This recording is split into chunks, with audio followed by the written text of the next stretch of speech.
about when I thought about the Rhino was that there's a famous Albrecht Dürer print. It's like from 14 something, I don't know what.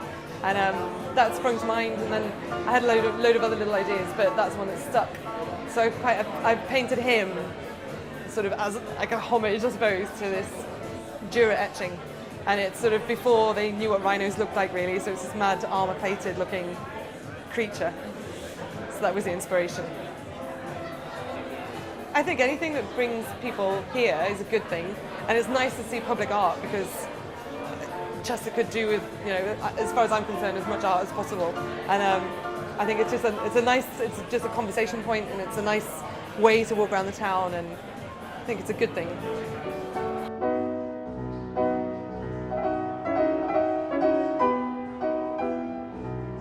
I usually make a maquette,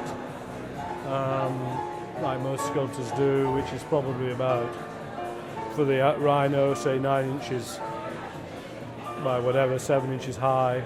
That's in old money, of course. And then we choose various people, sculpt them up for us to the larger size. I usually oversee that.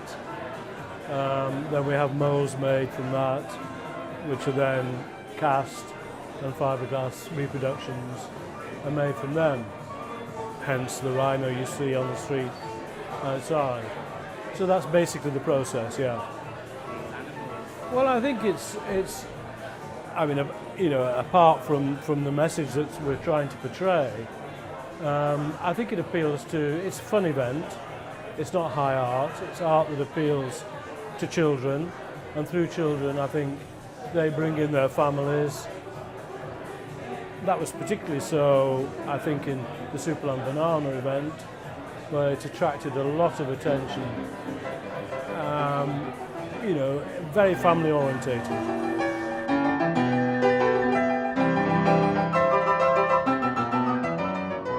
I think it's something you just don't see every day.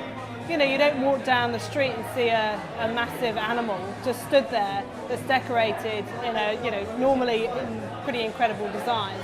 It's just not something that's normal, and the English are quite reserved, so to see something that's out of the ordinary, it does make people stop and have a good look, and people are intrigued, so I think that's basically why it's going to be such a great event, because it's not what you see every day.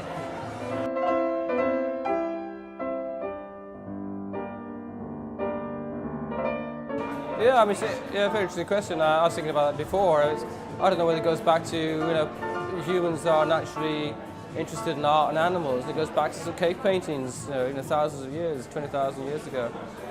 People love paintings of animals, and when you actually have a three-dimensional painting which people can touch and feel, I think adds that excitement to it. And so, particularly when they're almost sort of life-size as well. So I think that adds that sense of awe and excitement.